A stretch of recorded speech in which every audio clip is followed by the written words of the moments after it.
Greetings. Father Mark signing on, continuing the course on Patristics, the Fathers of the Church, Christian Antiquity. We left off last time with the death spiral, at least laying the foundations for understanding the death spiral of the Roman Republic. And I won't repeat all that, so we'll pick up where we left off there, which will bring us into the New Testament period. And we'll also bring together the three cultures we've been covering, the Hebrew, the Greek, and the Roman. So picking up there, the Roman general, Gnaeus Pompeius Manius, stole the Holy Land, along with Syria, Lebanon, Edom, between 67 and 63 years before the incarnation of Christ. This occurred between the first of the conquering generals to betray Rome by using his army to occupy the capital city in 82 BC. That was Lucius Cornelius Sulla. And so that happened before Pompeius Manius, or Pompey the Great, conquered the Levant. And then after that happened, the last of the generals to betray Rome and use his army to invade the city was Gaius Julius Caesar. And that was he did it in 46 BC. And that was it. The Republic did not recover. It then moved into an empire, which we'll get to. At that point, Caesar thought to end the cycle by inviting the Senate to proclaim him dictator for life. A dictator was an office in the Republic. It was supposed to be temporary and in an emergency situation. So the Latin verb in the infinitive dicere means to speak. So the dictator is derived from that. So the dictator is the one he speaks, and it is law. So his word is law. And it had been used previously in Roman history as an emergency measure for 6 months at a time. And then it was supposed to be laid down. The power was supposed to be laid down. And the famous early Roman, the story of Cincinnatus, was one that twice he held absolute power in emergency situations. And in each case, he laid down his power after and went back to his farm. So that was the ideal. So Caesar thought, well, let's just do this for life and make me the dictator for life. And then that'll stop the problem of generals using their armies to move against Rome to put themselves in charge. So the solution is just put me in charge. Well, the Senate failed to perceive the benefit of that arrangement. So Caesar began appointing new senators to give himself a majority vote in the Senate. And then they would vote him. The plan was that they would just vote him dictator for life. This initiative concluded with Caesar perforated 23 times by a group of senators on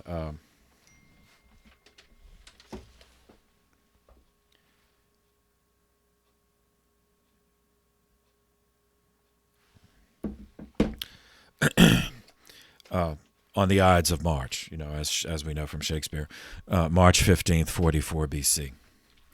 After his death, the assassins declared that their noble motive to have been restoring the Republic. Kill the tyrant in order to restore the Republic. Now, maybe a few of them actually believed that thought that, and maybe a few of the people who heard that believed it. But it was too late. The Republic was gone. So Caesar's adopted son, but in terms of his actual relationship was he was Caesar's great nephew. So he was descended from Caesar's aunt, in other words. But Caesar adopted him. This kid was named Gaius Octavius Thurinus. And then when Caesar adopted him, he added the name Caesar. So Octavian Caesar, Gaius Octavian Caesar. He, after Caesar's assassination, took over Caesar's legions and hunted down the assassins and crushed their armies in battle. The last of those victories was the Battle of Actium off the western coast of Greece on the 2nd of September, 31 BC. And he defeated Mark Antony. Triumphant, Octavius made a deal with the Senate.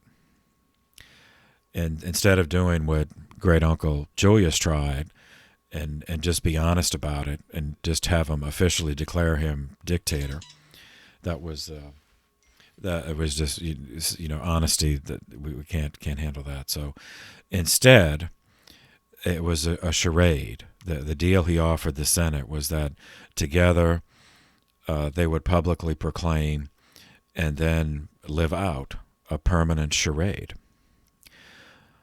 whereby external operation of the Republic would resume in its traditional form, including annually elected magistrates, the legislative rights for the Senate, and in return, Octavius would serve as protector of this republic, of this pretend republic.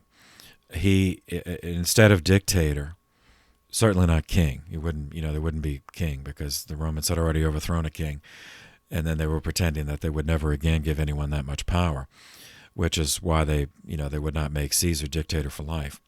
Killed him instead. So instead of having any of those two titles, either king or dictator, Octavius would serve as protector of the Republic with a civilian title of princeps, meaning first, so the first citizen, and along with the military title, imperator, the supreme commander.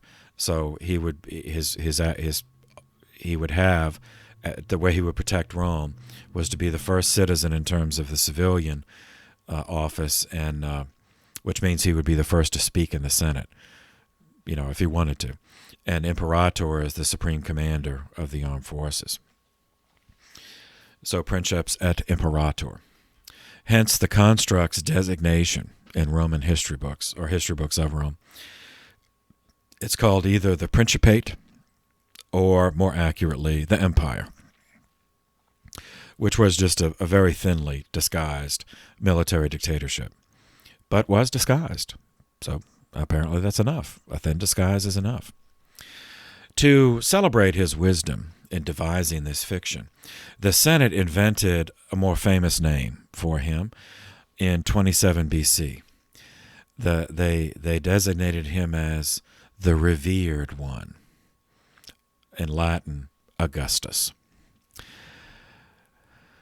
He was born in 63 BC, and his reign, although he wouldn't say reign because he's not a king, but his protecting the Republic extended from 27 BC until 14 AD.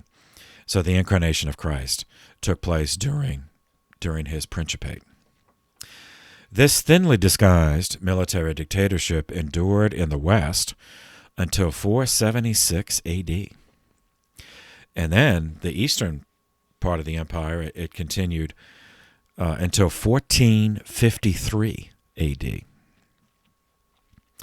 Now, initially, in Augustus's lifetime, the pretense appeared justified.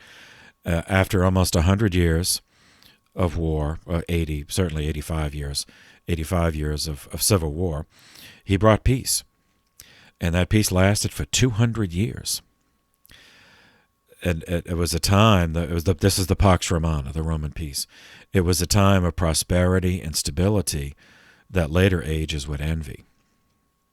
Now, by peace, I mean internal peace. I mean, they would still engage in conquest and, standard procedure, murder all the men and kidnap and engage and intermarry with the women.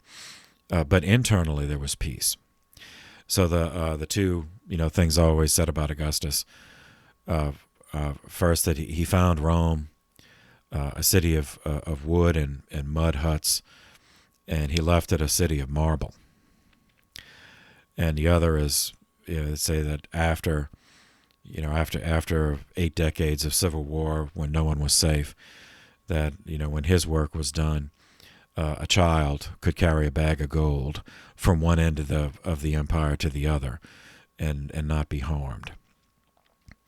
Now that I wouldn't test that. If I had a child, I would not have said, "Oh, here's a bag of gold. Here you go, walk from Rome to Britain."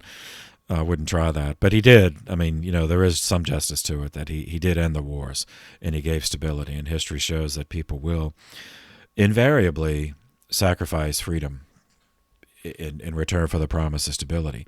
Now, usually that promise is not fulfilled, but in this case it was. The empire extracted wealth and resources from its subject territories in a number of ways.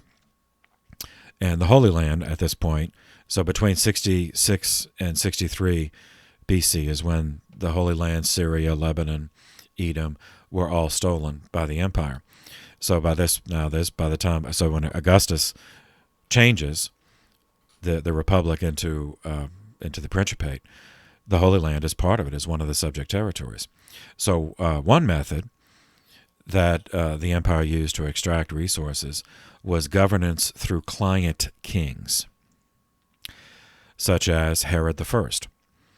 He's called, for reasons which escape me, Herod the Great. He reigned over the Holy Land, but as a client king of Rome, from 37 BC until 4 BC. A second form of resource extraction we also see in the New Testament later, and that is just simply direct military occupation, such as that exercised by Pontius Pilate in the name of Rome. And Pilate, of course, was the murderer of Jesus.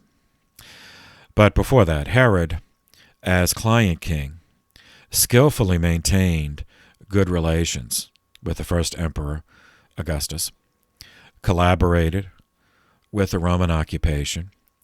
He ensured organized tax theft, along with regular gratuities to important imperial elite. That's bribes, in other words. Herod also demonstrated extraordinary energy in upgrading the infrastructure of the Holy Land. He expanded the city of Samaria. Remember that? We covered that earlier. Formerly, that was the capital of the northern kingdom in the Holy Land. Now, Herod, he renamed it Sebaste. So he expanded that city of Samaria and then renamed it Sebaste. He also built a nearly impregnable fortress of Masada in the north, and the Herodium, southeast of Bethlehem. He constructed the port city of Caesarea on the west coast, Caesarea Maritima, and he vastly increased the size and the opulence of the Jerusalem temple, which is the one that Jesus visited during his earthly life. Yet there was another side of Herod's character, entirely enthralled to the demonic. His slaughter of the children of Bethlehem in order to extinguish the promised Messiah was only one among countless atrocities. He had 13 children with 6 of his 10 wives. He murdered his second wife, her grandfather, her mother, 2 of her brothers-in-law, 3 of his own sons, and thousands of his own subjects, quite apart from the thousands of more that he killed in proxy wars fought on Rome's behalf against the Nabatean Arabs to the south. That's present-day Jordan, to the east and south of the Holy Land, and the Parthians, which they were ethnically they were Persian, but they at the time Parthia controlled what is now northern Iran and and they fought. They crossed back and forth to Iraq. So Rome and Parthia fought over control of present-day Iraq. And in Herod's lifetime, he fought as a proxy on Rome's behalf. Owing to this skill set, Herod retained the favor of Augustus, despite his atrocities, becoming the model of what Rome desired in their client kings, a man who handled his own problems and kept the money flowing. For this reason, Augustus was genuinely grieved when Herod died in the city of Jericho in 4 BC of a ghastly form of gangrenous necrosis. Augustus did not grant any of Herod's surviving progeny the title of Rex, client king. Instead, so he did not give all of Herod's holdings to any one of the children. He divided it. He divided Herod's holdings among a few of his children, and Augustus was just going to see which one did the best, and then probably, if it had worked out, would have just reunified it and given it to one of them. But Augustus didn't survive long enough for that. And this is so now we're in the New Testament. So the Herod's slaughter of the innocents in Bethlehem, that's Matthew chapter 2, verse 16. And of course, the incarnation of Christ took place during the reign of Augustus. So the Holy Land into which Jesus was born in his earthly life was ultimately a colony, essentially, of Rome. But internally it was divided, so such that when, like Jesus and John the Baptist, when they moved, like from Galilee to Jerusalem, that they were actually going into different polities, different political entities, even though it was all under Rome. So first, Archelaus, Archelaus. He reigned from 4 BC to 6 AD. He was the son of Herod and wife number 4, Maestas of Samaria. Archelaus was appointed by Augustus as ethnarch of Samaria, Judea, and Idumea, which is the Old Testament Edom. This included the cities of Caesarea and Jaffa. The New Testament records, quote, "When Herod had died, behold, the angel of the Lord appeared in a dream to Joseph in Egypt, and said, Rise, take the child and his mother, and go to the land of Israel, for those who sought the child's life are dead.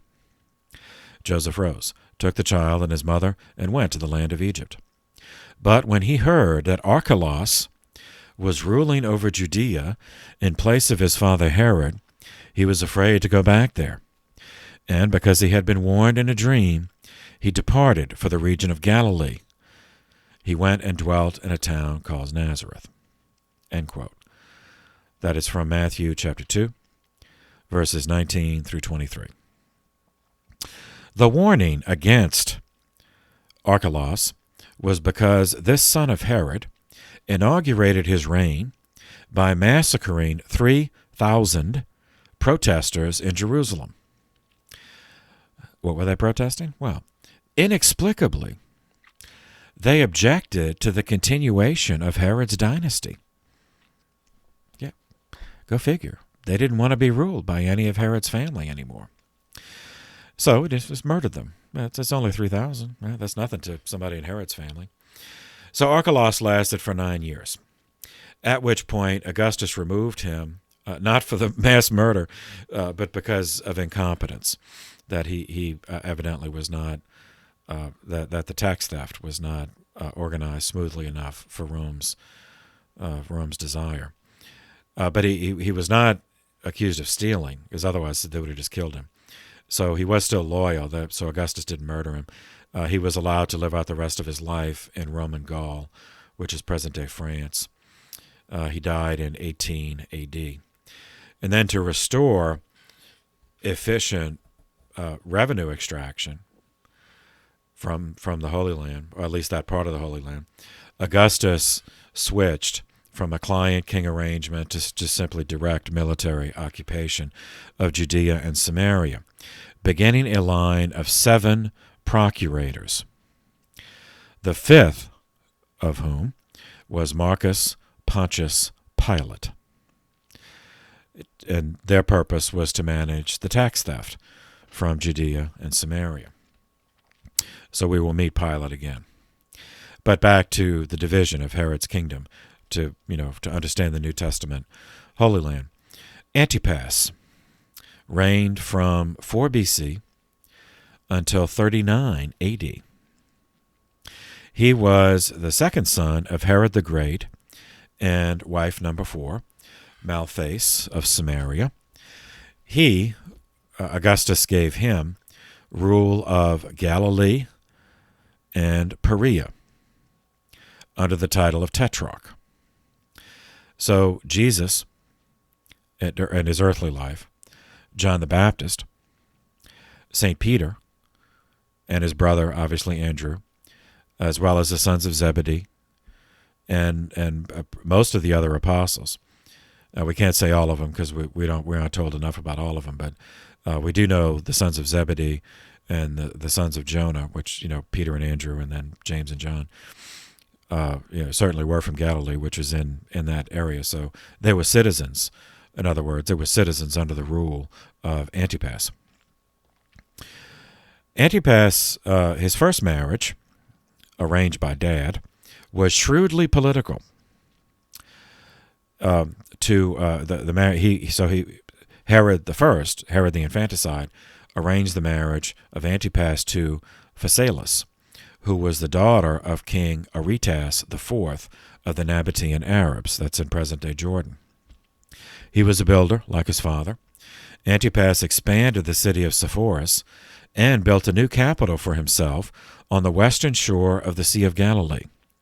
But he was shrewd enough not to name it for himself, but instead after the second emperor, the guy who followed Augustus, we'll get to him, Tiberius. So the town is called Tiberias, and it was on the Sea of Galilee, so that's why in some passages of the New Testament they refer to the Sea of Galilee as the Sea of Tiberias. The trajectory of Antipas' reign changed, owing to an incestuous infatuation he developed for his niece, Herodias. Herodias was the daughter of Herod with wife number 3. Now, Herodias was, at the time that Antipas became infatuated with her, inconveniently married to Antipas's own half-brother, descended from Herod and wife number 5, Cleopatra of Jerusalem. Antipas divorced the Nabatean princess, which naturally involved him in a war with her offended father, Aretas IV. Herodias divorced her husband, who was Antipas's brother Philip, in order to marry Antipas. That involved them both in prophetic denunciations from John the Baptist, one example of which, Matthew chapter 19, verses 1 through 9, denounced for violation of the Torah, specifically in the book of Leviticus, chapter 18, verses 13 to 16, for incest. Now, violation of divine law imposed no impediment for this family, for the family of Herod. So the offending John the Baptist was simply murdered. Matthew chapter 14, verses 3 to 12. And the marriage continued through the reigns of Augustus and Tiberius. Herodias' previous marriage introduces us to another member of the clan, Philip. Philip reigned from 4 BC until 34 AD.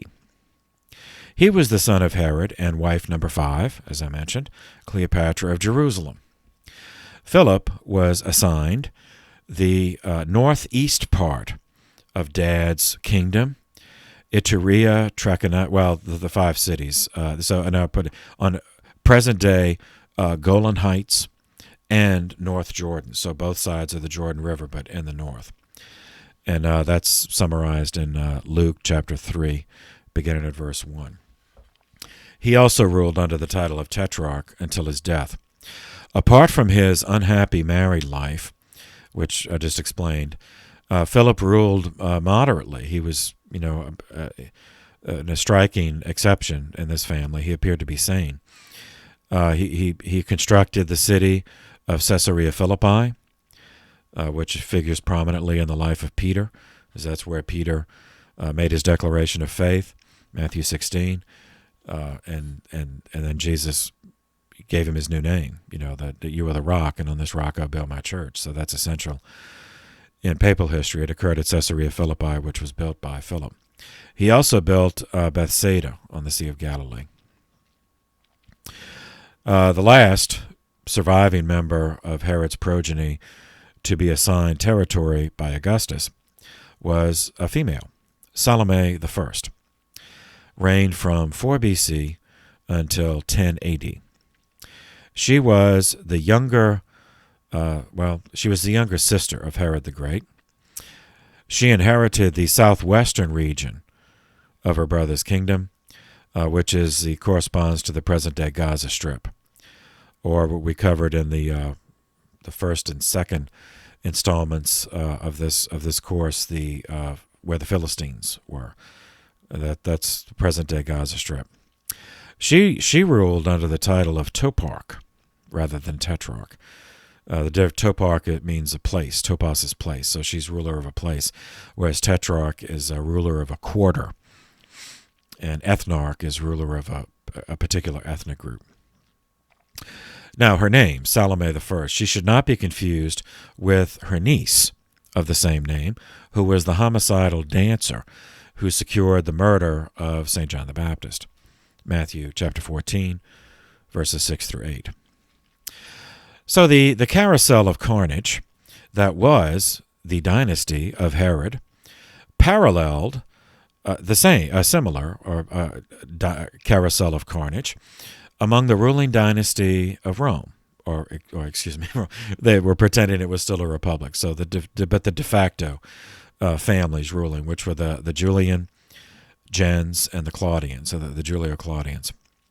The first emperor, Augustus, was poisoned by his third wife, Livia Drusilla, expiring of the effects on the 19th of August, 14 AD, after 75 years of life and 40 years of imperial power.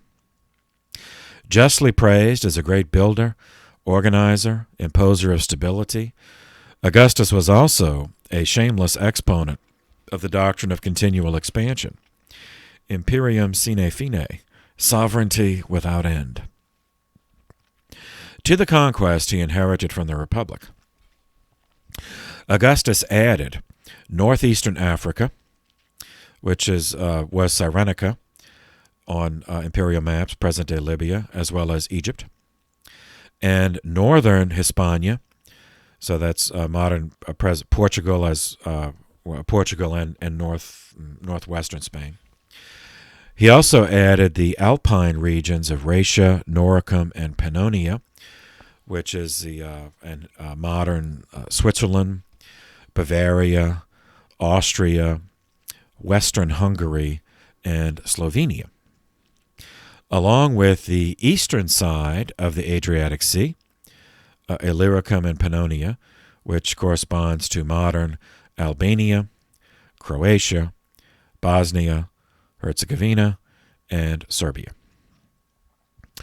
Augustus initiated planning for continuation of the Principate in 23 BC, after recovering from a near-fatal illness.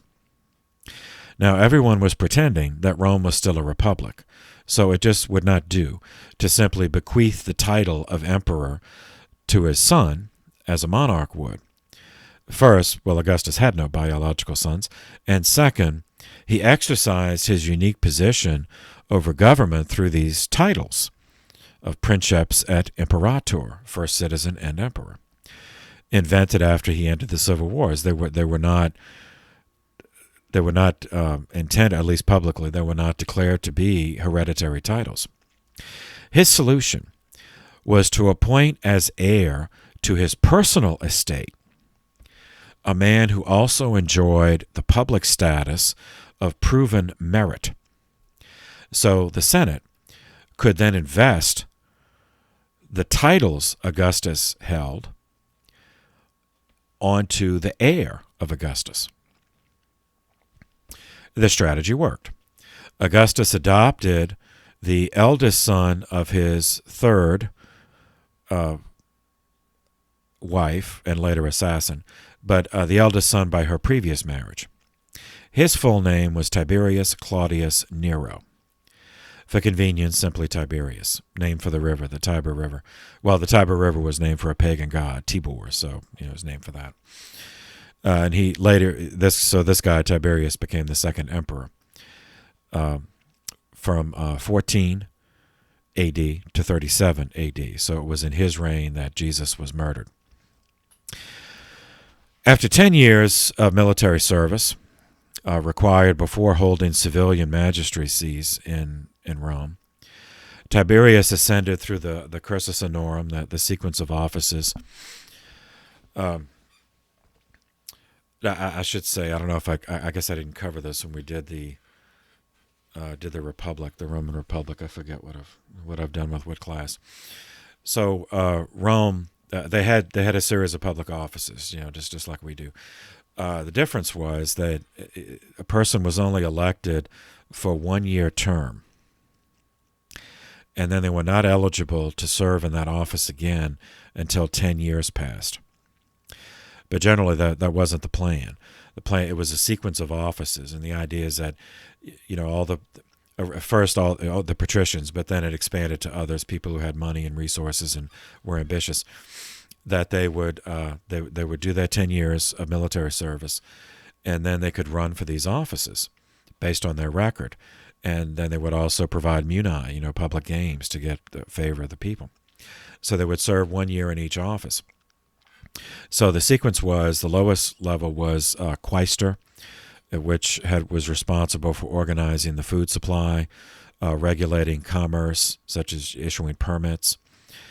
Then the next second level was aedile, and they were responsible for maintaining public buildings. The third level up was the praetor. That was a judicial position. They would serve as judges. Fourth was the consul, and that was the executive officer.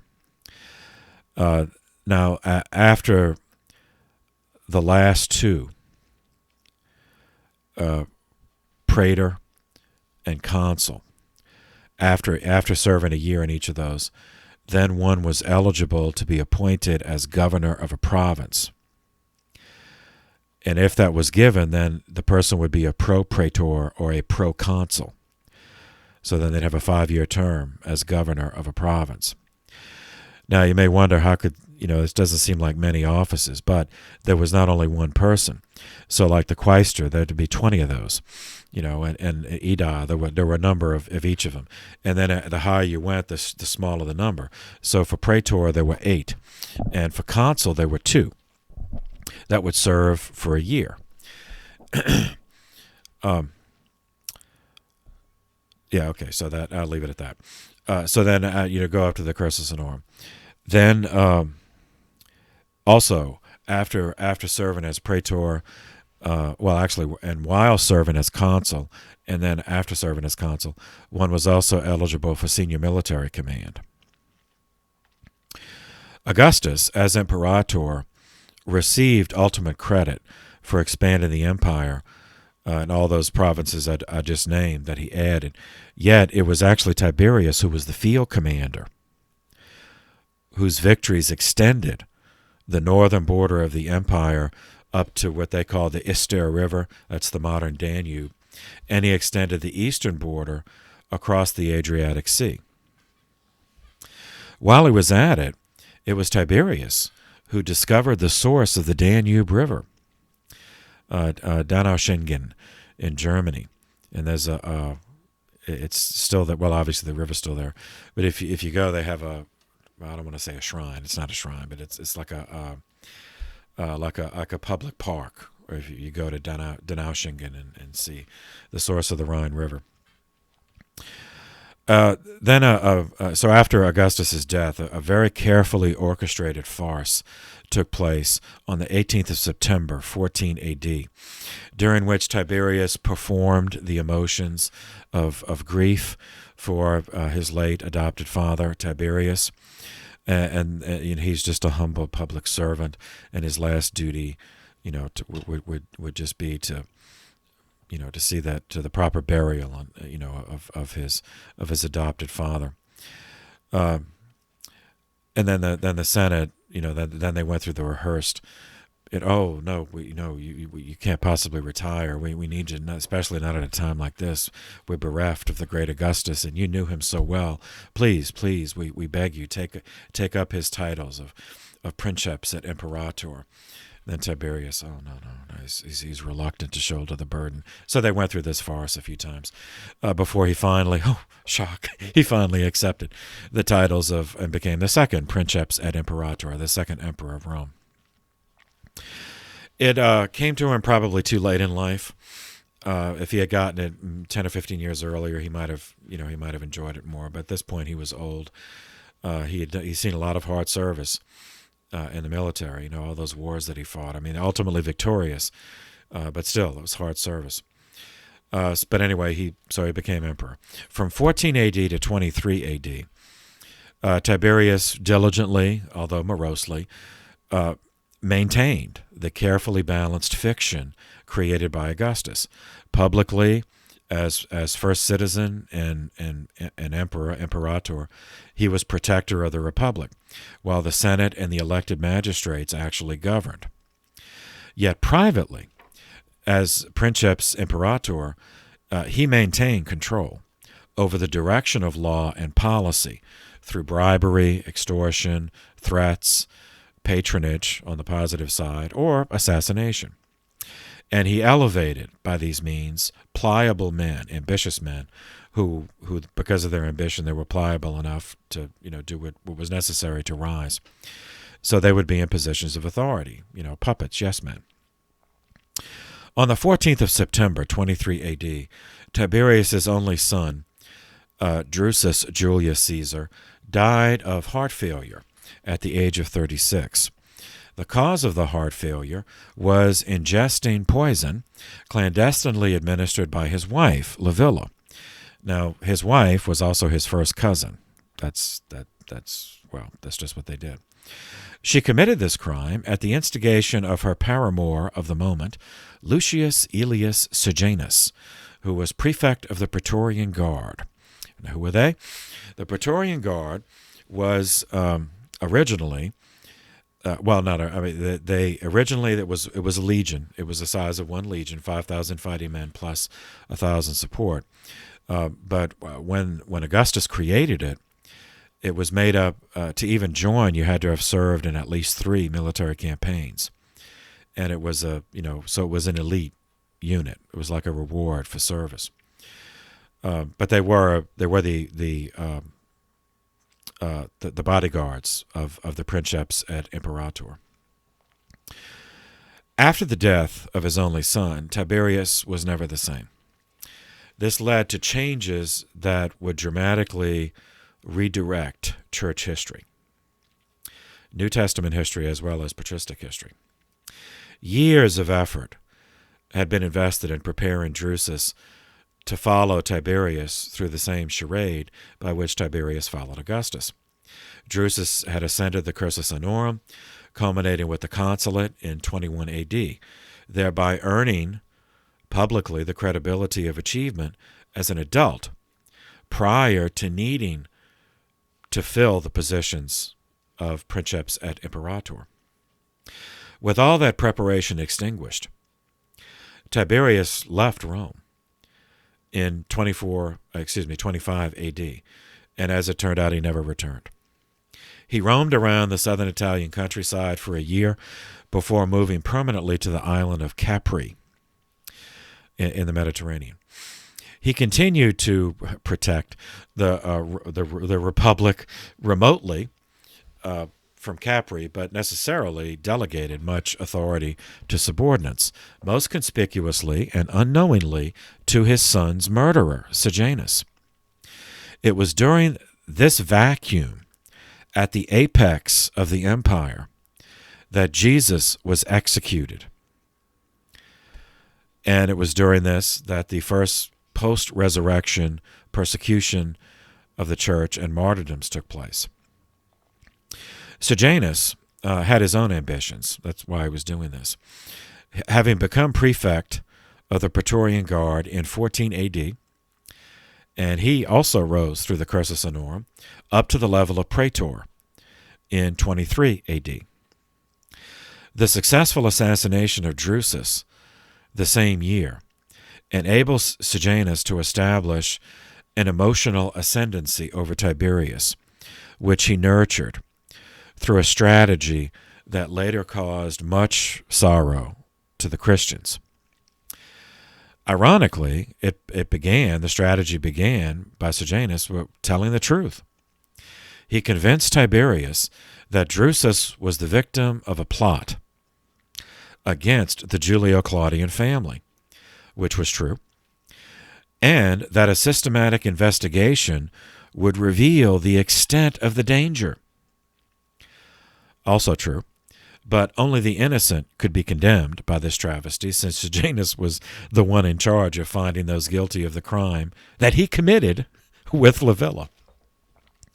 So in this way, the only reason I'm talking about all this, in this way, a law entered into the books that was later to be used against us. The Lex Apulia, the law of Apuleius, it returned to common usage. Okay, now this had a longer history. It was promulgated back in 103 BC by the tribune Lucius Apuleius Saturninus. The law defined a new category of crime, the crime of Maestas Minuta Populi Romani, meaning the crime of diminishing the majesty of the Roman people. Let that sink in. Diminishing the majesty of the Roman people.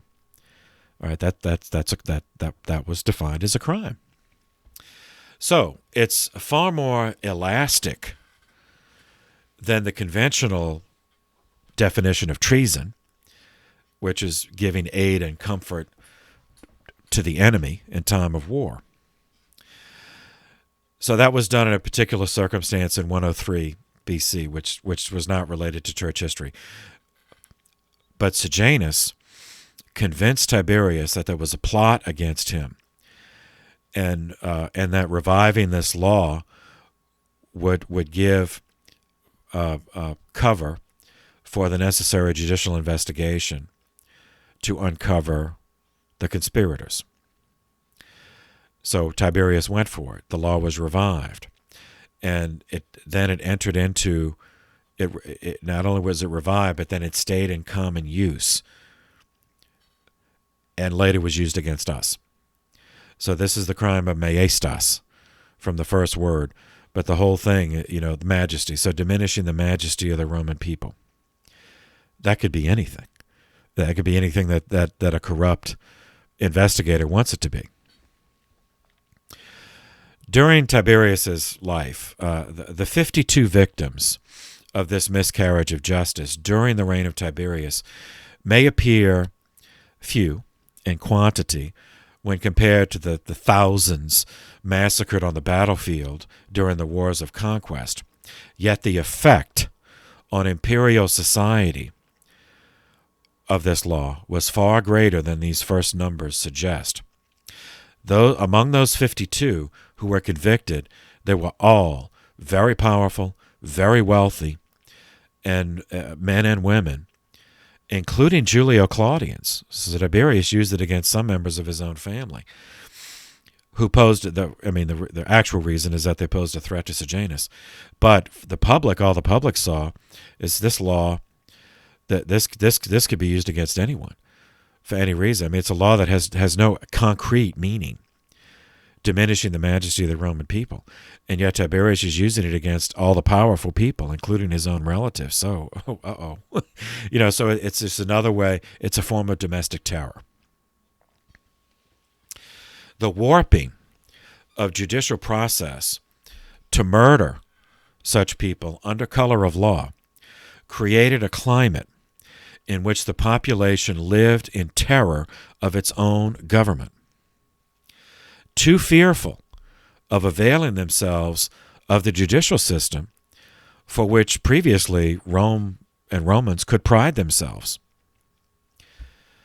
40 years later, this same law of Maestas was turned on Christians, initiating the first imperial persecution of the church by the fifth Roman Emperor Nero, who was the adopted son of Tiberius's nephew Claudius.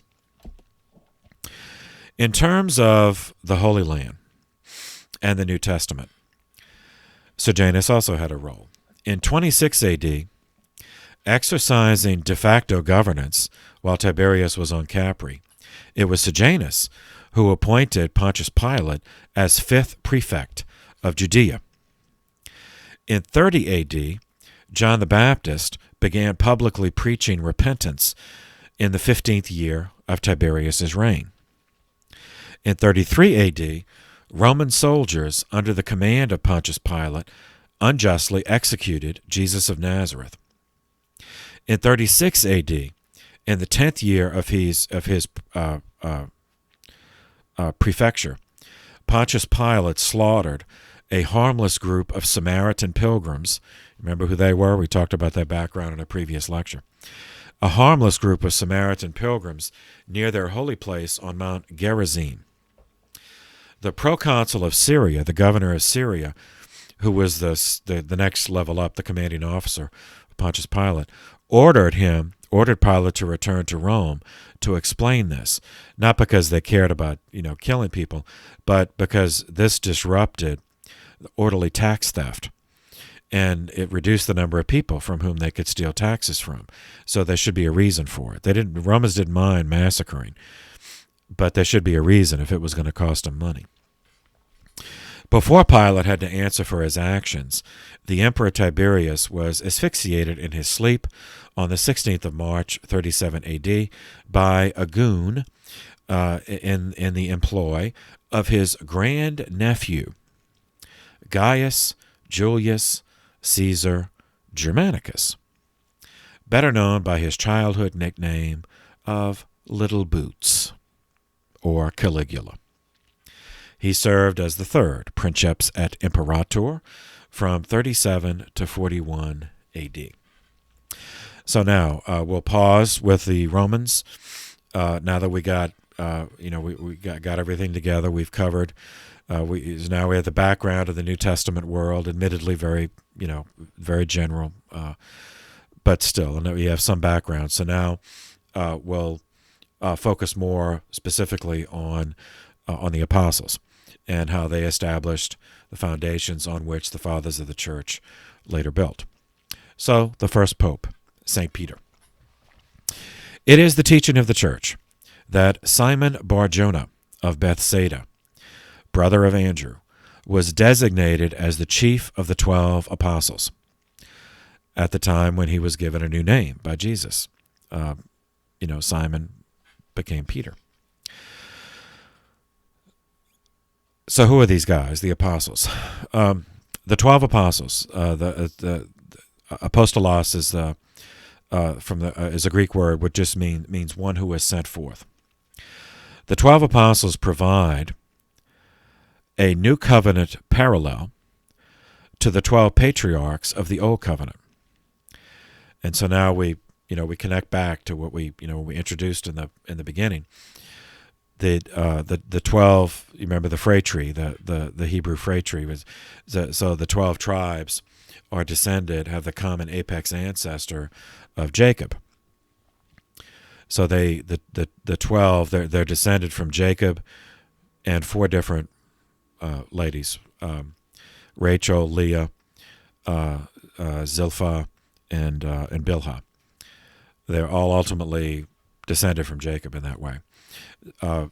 So that tribal phratry of the Old Covenant, the 12 apostles, form a New Covenant parallel. And even though a few of them were related, Peter and Andrew were brothers, James and John were brothers, but they're not. It's not a genealogical phratry like the Old Covenant. Instead, their commonality, what they share in common, is the call by Jesus. Okay, apostles, apostolic.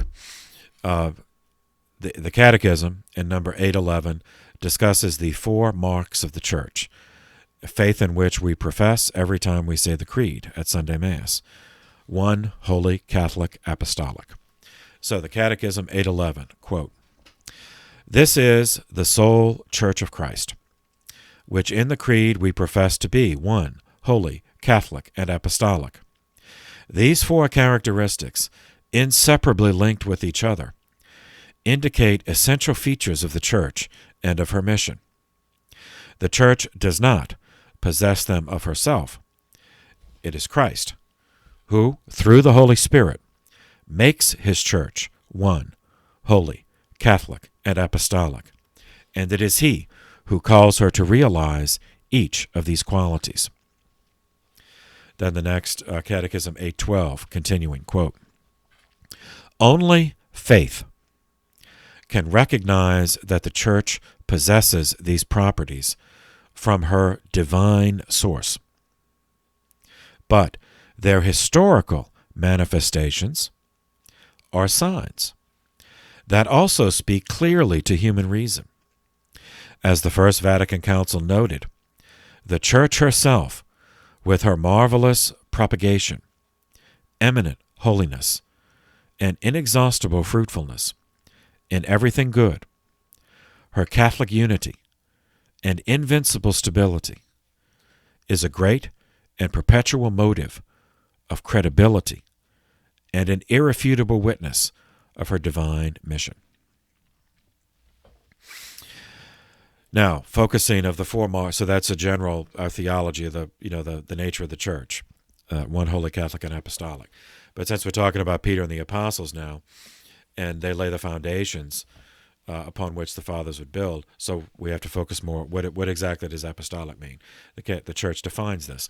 The Catechism 857, quote, "The Church is apostolic because she is founded on the apostles in 3 ways. First, she was and remains built on the foundation of the apostles, the witnesses chosen and sent on mission by Christ himself. Second, with the help of the Spirit dwelling in her, the Church keeps and hands on the teaching." So that's tradition, hand on. So that's the word tradition comes from the trahere, just means to hand on. So that's tradition. The good deposit, the salutary words she has heard from the apostles. Third, she continues to be taught, sanctified, and guided by the apostles until Christ's return through their successors in pastoral office, the College of Bishops, assisted by priests in union with the successor of Peter, the Church's supreme pastor. Okay, the reference in there to, end quote. Right? So the reference in there to their successors in pastoral office, the Apostolic Succession. So that leads from the New Testament period into the post-biblical period, which is the age of the fathers. So to define that term, Apostolic Succession. Catechism number 861, quote, "In order that the mission entrusted to them might be continued after their death, the apostles consigned, by will and testament as it were, to their immediate collaborators the duty of completing and consolidating the work they had begun, urging them to tend to the whole flock in which the Holy Spirit had appointed them to shepherd the Church of God. They accordingly designated such men, and then made the ruling that likewise on their death, other proven men should take over their ministry. And continuing, Catechism 862, quote, just as the office which the Lord confided to Peter alone, as the first of the apostles, destined to be transmitted to his successors, is a permanent one, so also endures the office which the apostles received of shepherding the church, a charge destined to be exercised without interruption by the sacred order of bishops. Hence, the Church teaches that the bishops have, by divine institution, taken the place of the apostles as pastors of the church, in such wise that whoever listens to them is listening to Christ, and whoever despises them despises Christ and him who sent Christ. End quote. Okay, so bishops, priests, those have both been mentioned. So what does that mean? Well, for that we have to go elsewhere in the Catechism, number 1554, which is this summarizes our theology on the 3 degrees of holy orders. Quote, the divinely instituted ecclesiastical ministry is exercised in different degrees by those who even from ancient times have been called bishops, priests, and deacons. Catholic doctrine, expressed in the liturgy, the magisterium, and the constant practice of the Church, recognizes that there are 2 degrees of ministerial participation in the priesthood of Christ: the episcopacy and the presbyterate. The diaconate is intended to help and serve them. For this reason, the term sacerdos is current usage, denotes bishops and priests, but not deacons. Yet, Catholic doctrine teaches that the degrees of priestly participation, episcopate and presbyterate, and the degree of service, the diaconate, are all 3 conferred by a sacramental act called ordination, that is, by the sacrament of holy orders. And then it gives a quote from St. Ignatius of Antioch, a father of the church whom we'll cover. And the quote, this is from his letter to Tralles, section 3, line 1, quote, let everyone revere the deacons as Jesus Christ, the bishop as the image of the Father, and the presbyters as the Senate of God and the assembly of the apostles. For without them, one cannot speak of the church. Okay, on the priesthood. So we've covered bishops, priesthood. On the priesthood, Catechism number 1562 summarizes church teaching, quote, Christ, whom the Father hallowed and sent into the world, has, through his apostles, made their successors, the bishops, sharers in his consecration and mission. And these, in their turn, duly entrusted in varying degrees various ministries of the Church with the office of their ministry. The function of the bishop's ministry was handed over in a subordinate degree to priest, so that they might be appointed in the order of the priesthood and be co-workers of the episcopal order for the proper fulfillment of the apostolic mission that had been entrusted to it by Christ. All right, so the fullness of the priesthood resided in the apostles, and it resides in the successors of the apostles, the bishops. The bishops share a part of that priesthood with priests through the sacrament of ordination.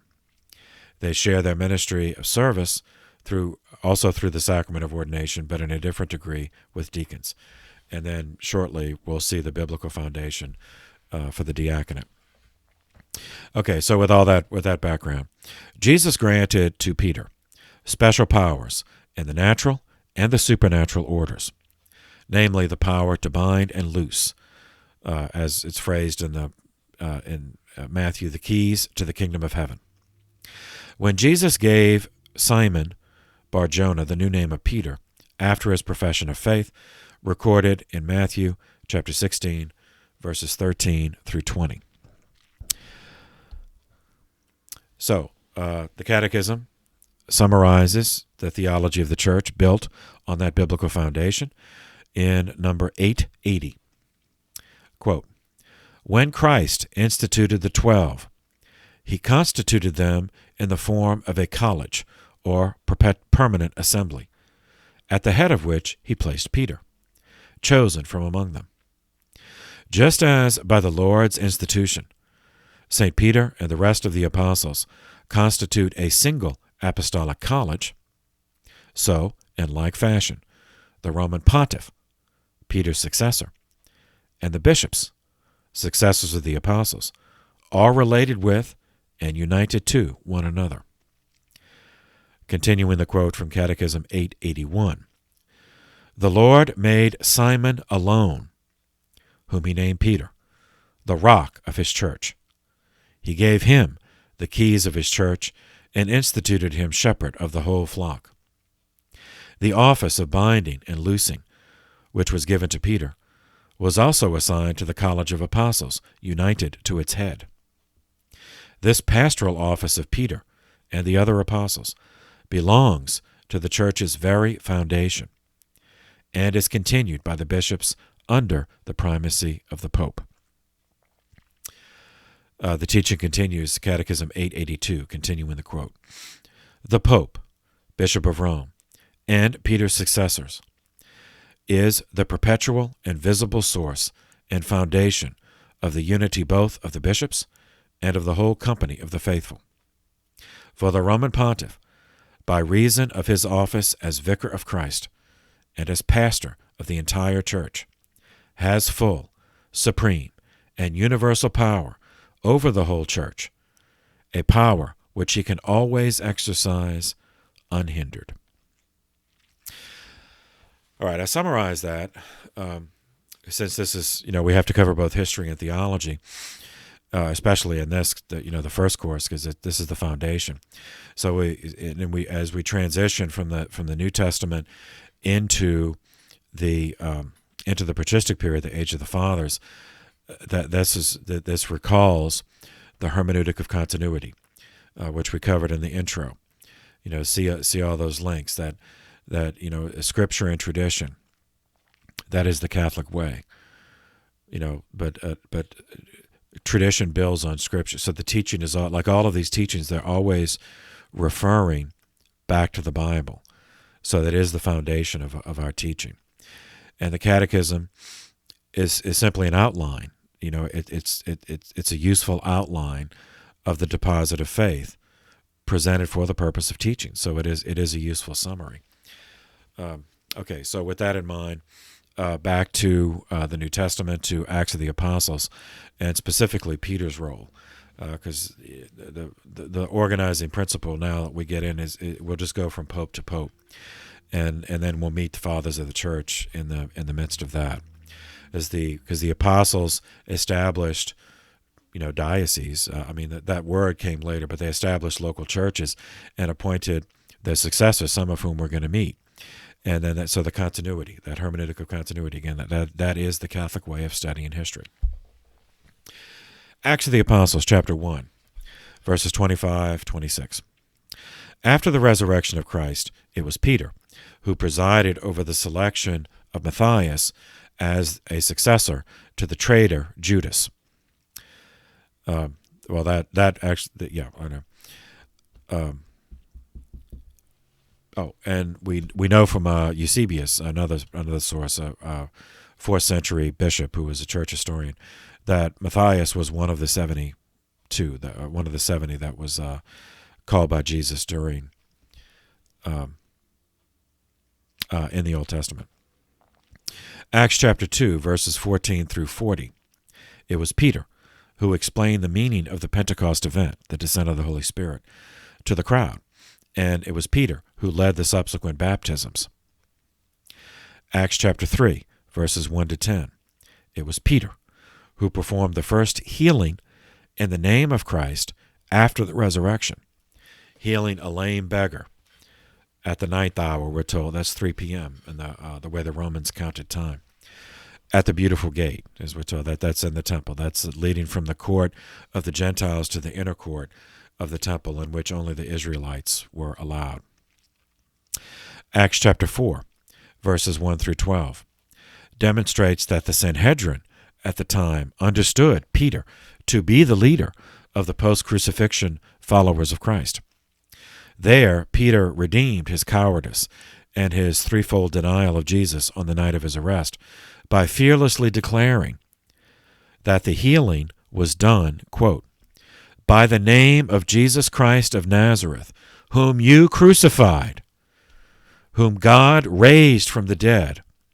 This is the stone which was rejected by you, builders, which has become the cornerstone. And there is salvation in no one else. So that phrase, the cornerstone, Peter was referring to Psalm 118, verse 22. Acts chapter 6, verses 1 through 7. By 36 AD, the Christian community had grown sufficiently that the 12 appointed men to assist them in the necessary works of charity for the community. And we know them as the first 7 deacons. So the Catechism, again, summarizes our theology of the diaconate in number 1570 in these words, quote, deacons share in Christ's mission and grace in a special way. The sacrament of holy orders marks them with an imprint, character, which cannot be removed, and which configures them to Christ, who made himself the deacon or the servant of all. Among other tasks, it is the task of deacons to assist the bishop and priest in the celebration of the divine mysteries, above all the Eucharist, in the distribution of Holy Communion, in assisting at and blessing marriages, in the proclamation of the gospel and preaching, in presiding over funerals, and in dedicating themselves to the various ministries of charity. End quote. In the same year, 36 AD, Pontius Pilate, procurator of Judea for 10 years, was removed from his office by the proconsul of Syria, as we saw. I already explained that. But okay, so this happened while Tiberius was still on Capri. But in other words, there's still the lacuna. There's still the gap at the top.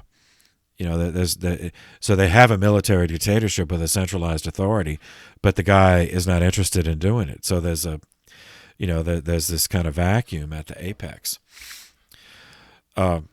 which explains what's going to happen next. And it was not the emperor who removed Pilate; it was the governor of Syria. But the emperor is out of the loop. So Pilate was removed without a replacement. If it had been done in an ordinary way, the emperor would have sent a replacement to relieve Pilate. So then there would have been another procurator. But instead, the governor of Syria removed him, sent him back to Rome to explain what he did. So there was no procurator in Judea. And that explains what happens next. One of the 7 deacons appointed by the 12 was Stephen. On his own initiative, he began preaching about Jesus in the synagogues of former slaves and foreign residents in Jerusalem. So preaching to Jews, but those who were marginalized even among their community. Preaching to them that Jesus was the fulfillment of messianic prophecy. Prophecies we've already covered. We covered many of them as we've gone through since this series began. With no Roman procurator to regulate their activity, the Sanhedrin was free to act in a way that they were not against Jesus. So they wanted Jesus out, but they had to go through Pilate. So that was the whole staged, that whole drumhead trial that they staged and all the false accusations they made against Jesus to convince to convince Pilate that Jesus was guilty of something that would be considered an offense by Rome. Well, now they don't have to do that, so they can go after him for violating Jewish law. So the Sanhedrin pounced on Stephen as a way to strike at the followers of Christ. Caiaphas was high priest from 18 to 37 A.D. He was the architect of the judicial murder of Jesus. He created another drumhead trial, complete with fabricated testimony, unsubstantiated charges, but this time it was just before the Sanhedrin. They didn't have to involve the Romans. The result was a foregone conclusion. They only went through this because they had already decided that they wanted to murder him. So Stephen was stoned to death, not crucified, because crucifixion was a Roman thing, but stoning was a biblical punishment. He was charged with blasphemy, and the Torah stipulates stoning as punishment for blasphemy in the book of Leviticus, chapter 24, verses 10 through 16, making Stephen the first martyr after the death of Jesus. This was an action the Sanhedrin would never have attempted with a sitting Roman procurator. Then the false accusations would have had to have been something else, treason, or which is what they accused Jesus of. He called himself a king. And we're also told in Acts that present at the murder of Stephen and consenting to it was a Pharisee named Saul of Tarsus, who one day would change church history. So this account is in Acts of the Apostles, chapter 8, and the final D, the final murder, is verses 54 through 60. No retaliation for the murder of Stephen manifested from the population of Jerusalem, from the proconsul of Syria, or from the Christians themselves. So the Sanhedrin felt safe in moving forward with a more organized persecution of the followers of Christ, driving all but the apostles out of Jerusalem. Acts chapter 8, verses 1 to 3, specifically mentions that many of the faithful scattered. Acts chapter 11, verses 19 to 20, list some of the places they went. Phoenicia, a place we've encountered several times, present-day Lebanon. Cyrenaica, present-day Libya, North Africa. Cyprus, the island of Cyprus.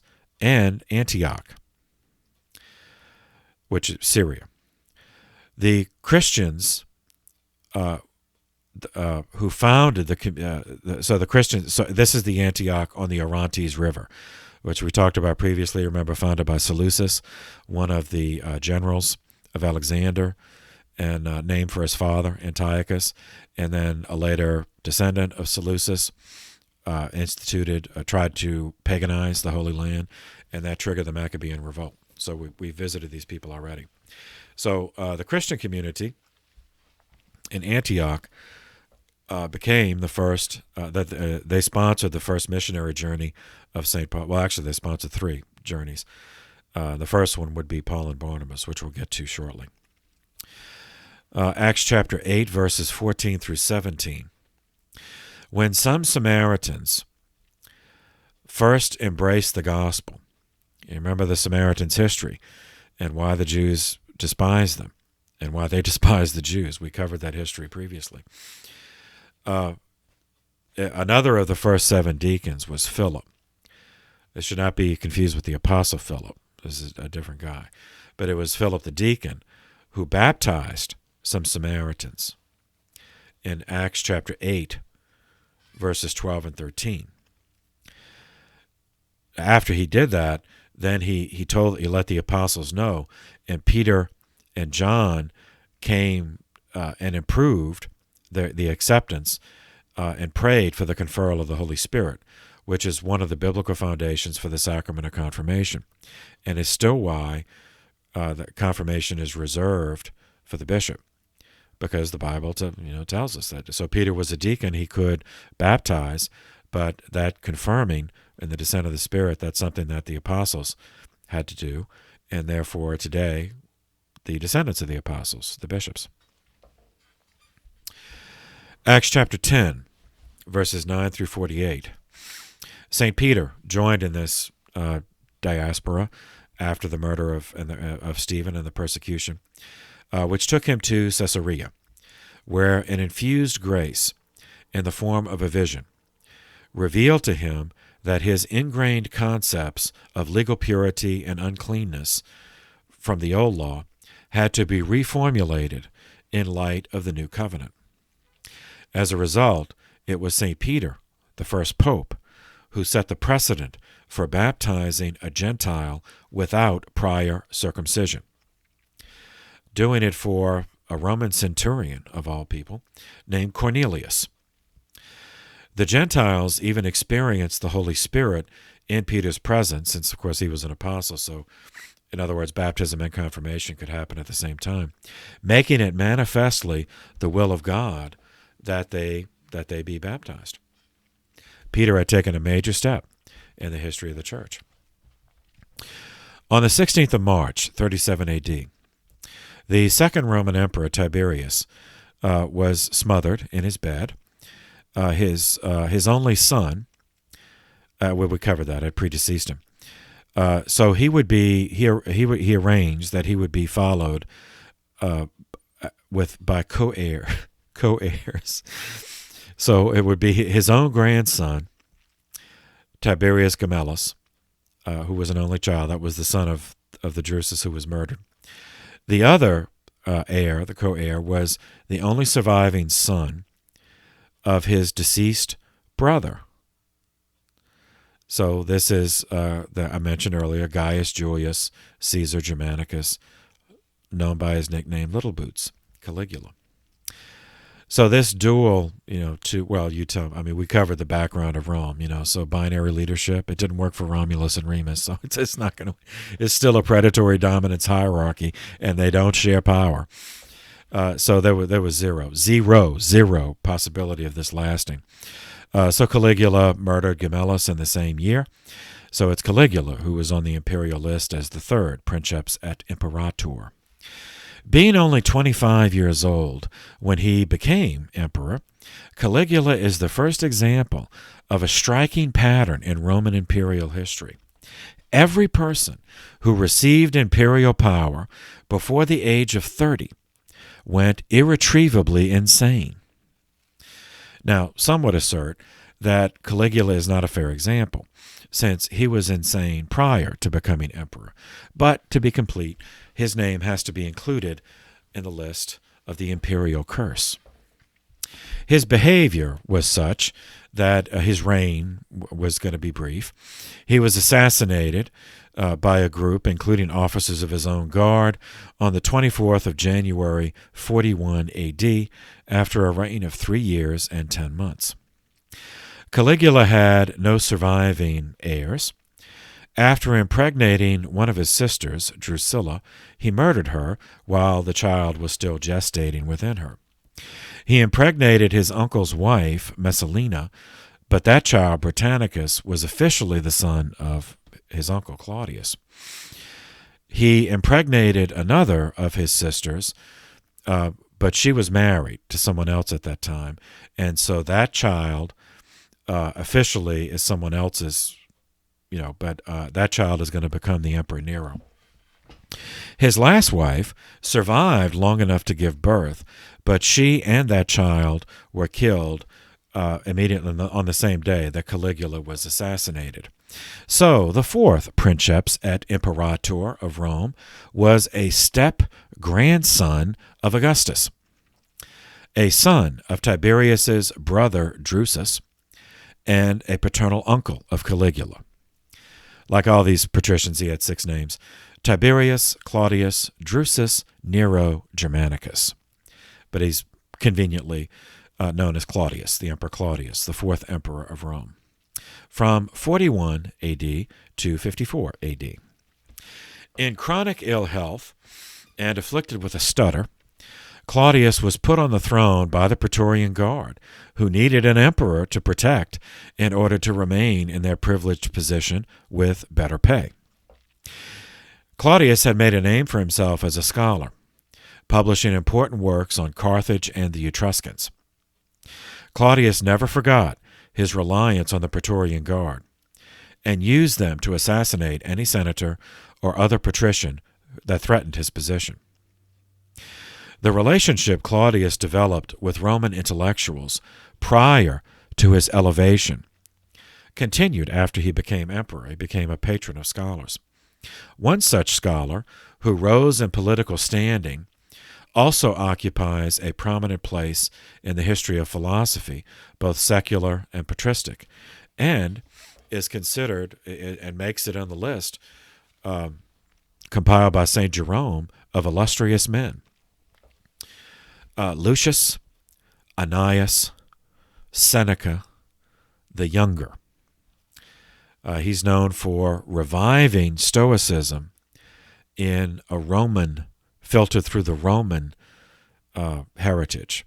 So we already covered Stoicism, which had a Greek origin centuries earlier. So now we have a revival here. So Lucius and Annaeus, his gens, Annaeus, and Seneca, his cognomen, Seneca. Born 4 BC, died 65 AD. He was born in Cordova, in Roman Hispania, southern, which is now Spain. He was born into a wealthy Roman family that was part of the provincial aristocracy of Roman Spain. He received the finest education available, being sent for this purpose to Rome at the age of 9. Among the tutors he mentioned is a philosopher whose writings have not survived, but whose lectures made a deep enough impression on Seneca to change the course of his life. This guy's name was Attalus, the Stoic. Evidently devoted his teaching to promoting a revival of Stoicism, specifically its ethical imperatives, as mediated into a Romanized form. This had been done previously in the late Republic by Cato the Elder and Cato the Younger, as well as Cicero. Now, Cicero and Cato the Younger were both dead for half a century by this point, and a great deal had happened. And since they had both opposed Julius Caesar and died for their public stand, their works had fallen into disfavor in the early empire when Caesar's family held the title of emperor. So this relegated Stoicism itself into obscurity in the Latin-speaking portions of the empire. Attalus was fluent in both Greek and Latin, having grown up in the region of ancient Ionia, which we visited many times. Claudius himself was a scholar, and though he was technically a descendant of Julius Caesar, he despised his own family. So publicly reviving study of Cicero and Cato and their Stoic beliefs ceased to be life-threatening when Claudius became emperor. Seneca sat for his lectures after Attalus had spent 2 decades internalizing all the text of Greek Stoicism. Seneca, in his turn, as an adult from an important patrician family, began writing about the ethical characteristics of Romanized Stoicism, beginning in the year 41 AD, the first year that Claudius was emperor. This fostered a major revival of Stoicism in the Latin-speaking portions of the empire, a revival that Attalus himself could never have achieved, because he was just a commoner, and he wasn't Roman, whereas Seneca was a patrician. In addition to some literary works, which are not relevant for our purposes, Seneca wrote 10 dialogues.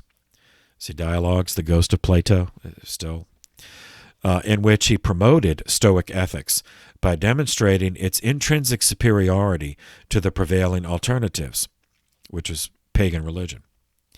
To these he added 4 essays and 124 letters, in which he injected into Roman discourse again, Latin-speaking discourse, the Stoic ideas of the unmoved man, of right action based on right reason, public service, devotion to duty, simplicity of life, etc. All that we covered when we discussed Zeno earlier.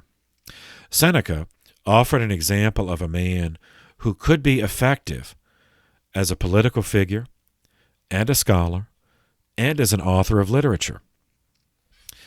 Added to this, Seneca proved to be an unusually talented writer, delivering the tenets of Stoicism in beautifully written prose. And as a final validation, Seneca was forced to commit suicide by the Emperor Nero, to be discussed below. This means that the Latin Stoics, Cato the Younger, Cicero, and Seneca, were all killed because they stood on principle against tyranny. A tribute to Stoicism. Such a history gave to the ethics of Romanized Stoicism a degree of credibility that other philosophies never approached. Stoicism became extremely popular among traditional-minded Romans, and for obvious reasons, formed a point of commonality, a point of dialogue between such Romans and early Christians. According to St. Jerome, a correspondence took place. 8 letters are supposed to have been exchanged between Seneca and St. Paul, but he doesn't quote them, and they haven't survived in another form. So it's, anyway, but Seneca knew of Christianity, but he ended up committing suicide, which is not a Christian act, so he obviously did not convert completely. But suicide was, now Stoicism, obviously grew up in a pagan environment, so it's not 100% compatible with Christianity. And their belief that in some cases suicide was not only justified, but actually was the right act. That's one thing that, of course, cannot be reconciled with Christianity, but many other aspects of it could, and then provided an entree, so to speak, for the early fathers of the church to dialogue with some traditional-minded Roman intellectuals. Okay, so keep this in mind. Because of Seneca's work, we will meet Stoicism again and see its influence unfolding in the work of those fathers who devoted themselves to reconciling the best of pre-Christian thought with Christianity. And the first of those we'll cover in detail will be Saint Justin Martyr.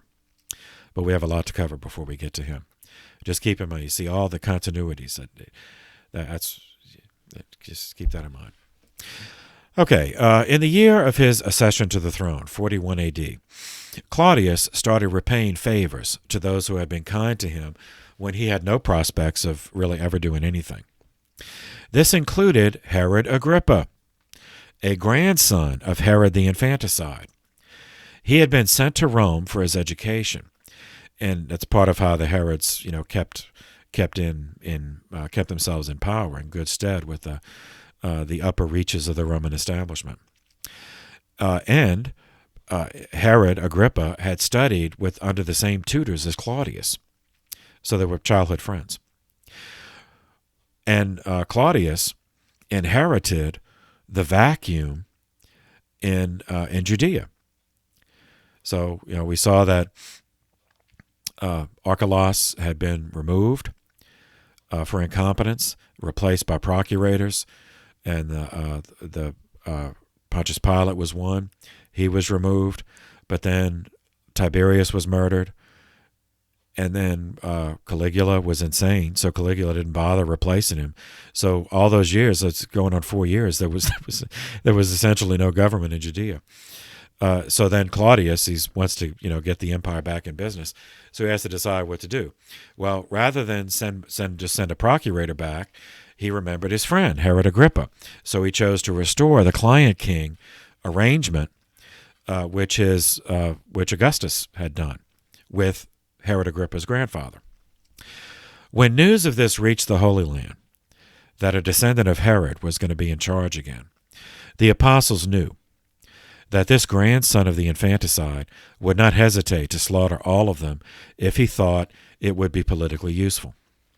in dealing with the Sanhedrin. Now, they were not afraid to die, but they sensed that their mission was not yet done. So here we find assistance again from St. Jerome, 4th century doctor of the church, translator of the Bible, and he also wrote many letters and historical works. One of them is De Viris Illustribus, on illustrious men. Illustrious man number 3, Matthew. Quote, Matthew, also called Levi, apostle, and aforetime tax collector, composed a gospel of Christ, at first published in Judea, in Hebrew, for the sake of those of the circumcision who believed. But this was afterwards translated into Greek, though by what author is uncertain. So this is how we get the first of the Gospels. Now, seminarians, I know, and I don't want to trespass on your biblical classes. I fully understand that the historical critical scholarship and source critical methodology, etc., have come up with a different ordering. If you have Q and all that. So I'm not disputing any of that. You have your scripture courses. I'm just quoting St. Jerome, who is a church father, who and because he records what was believed in the age of the fathers about the Bible.